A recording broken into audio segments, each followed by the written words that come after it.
The room was dark except for the glow of the computer screen. President Adrian Cole stared at the message he was about to send. His finger hovered over the button. Outside his window, soldiers were loading trucks to head to the war zone. Inside, he was about to do something that would change everything. He pressed send. 3 days earlier, the country had been watching the news.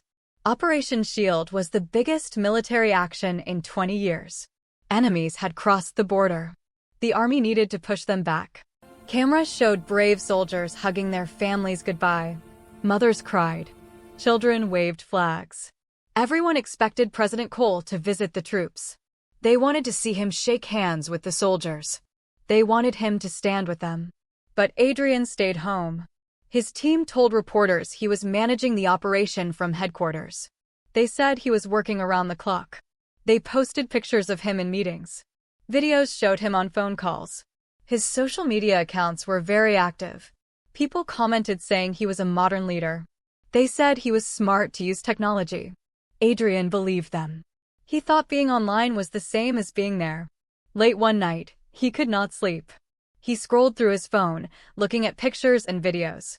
Then he saw her. Brielle Lawson was doing a workout livestream. She moved with perfect control. Her voice was calm but strong.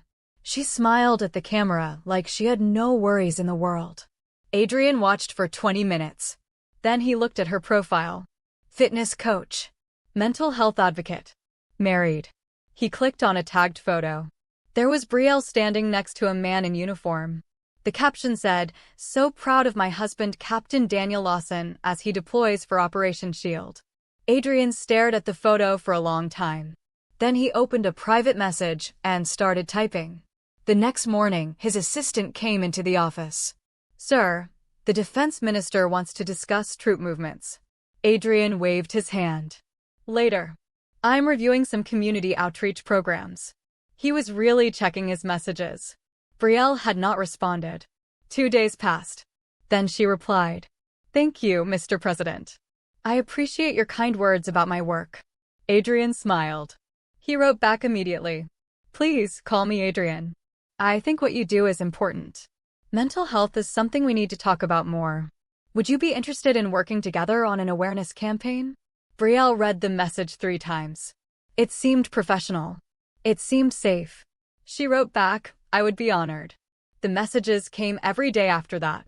At first, they talked about mental health. Then about fitness. Then about life.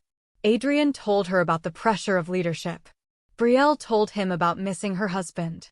The conversations felt good. Too good. One evening, Adrian's team organized a mental health event for military families. Brielle was invited to speak. After her speech, Adrian asked to meet with her privately. They sat in a small office away from everyone else. "You're remarkable," Adrian said, looking directly at her. Brielle felt her face get warm. "Thank you. I just try to help people." "You help me," Adrian said quietly. "Talking to you makes everything feel lighter." Brielle knew she should leave. She knew this was wrong. But she stayed. What happened next happened fast. There were no cameras. No witnesses. Just 2 people making a choice they could not take back. Brielle went home that night feeling sick. She got a notification on her phone. Breaking news. Captain Lawson's unit had been ambushed. 3 soldiers were dead. Daniel was alive but injured. She dropped her phone and started crying. 6 weeks later, Brielle took a pregnancy test. Positive. She took 3 more. All positive. She sent Adrian a message with shaking hands. "We need to talk. It's urgent." Adrian called her within minutes. His voice was different now. Colder. "Are you sure?" he asked. "Yes." There was a long silence. Then Adrian said, "Okay. Don't worry. I'll handle this." "Handle this?" "Adrian, what does that mean?" "It means I'll fix it. Just trust me." The next week, Captain Daniel Lawson received surprising news. He was being called home for a special commendation. The president himself wanted to honor him for bravery. Daniel did not want to leave his men. They were still in danger. But orders were orders. When Daniel arrived home, Brielle hugged him tight. Too tight. He could feel something was wrong. "Are you okay?" he asked. "Just missed you," she said, looking away. The award ceremony was big and public. Adrian gave a beautiful speech about heroism and sacrifice. He shook Daniel's hand for the cameras. Then he pulled him aside. "Stay for a few days," Adrian said with a smile. "Spend time with your wife. You've earned it. We've arranged a hotel suite for you both. Everything's paid for." Daniel felt uncomfortable. "Sir, with respect, my unit needs me. I should return tomorrow." Adrian's smile faded slightly. "Captain, I'm not asking. Take the time. That's an order." That night there was a celebration dinner. Wine flowed freely. Adrian made sure Daniel's glass was always full. But Daniel barely drank. He kept thinking about his soldiers.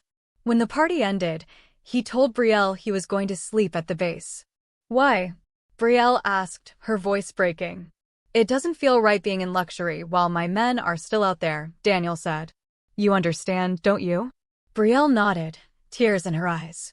But not for the reason Daniel thought.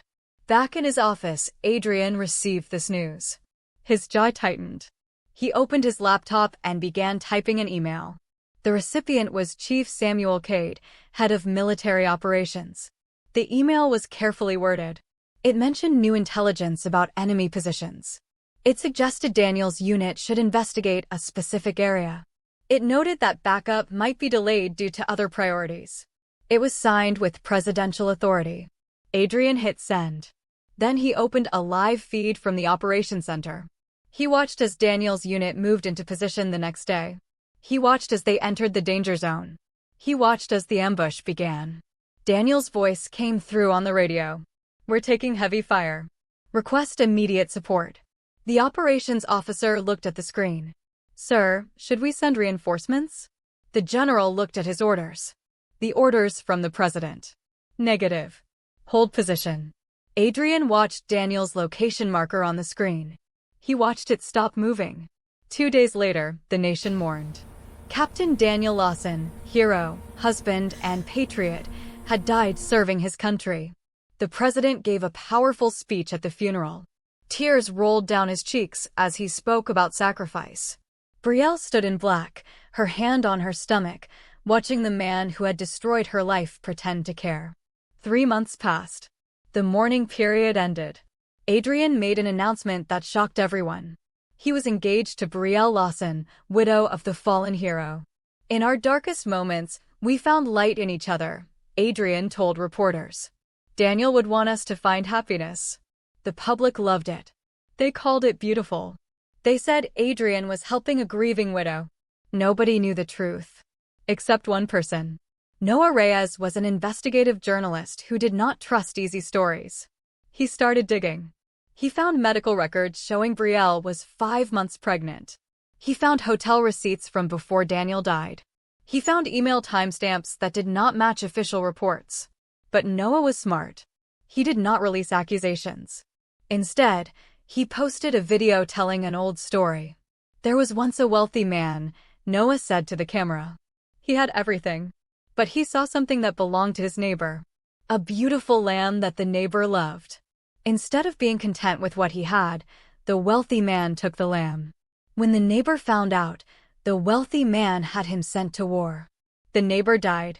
The wealthy man took the lamb as his own. And everyone said how generous he was." The video went viral. Adrian saw it and went on television immediately. "This is disgusting," Adrian said angrily. "What kind of person exploits the poor like that? That wealthy man is evil. He should face justice." Noah smiled when he saw the clip. Then he posted part 2. It contained documents, timelines, email metadata showing when messages were sent, phone records, hotel security footage. The pattern was clear. The internet exploded. The hashtag while the later stayed online trended worldwide. Adrian's lawyers said he had done nothing illegal. Technically, that was true. But the court of public opinion had decided. His wife left him. His children stopped speaking to him. Protests filled the streets. His own party removed him from leadership. Every policy he had created was reversed. Brielle took her baby and moved far away. She refused interviews. She refused money. She refused to be part of his story anymore. Adrian sat alone in his house, scrolling through his phone. The comments were brutal. His follower count dropped every day. Everything he built was gone. Not because of war.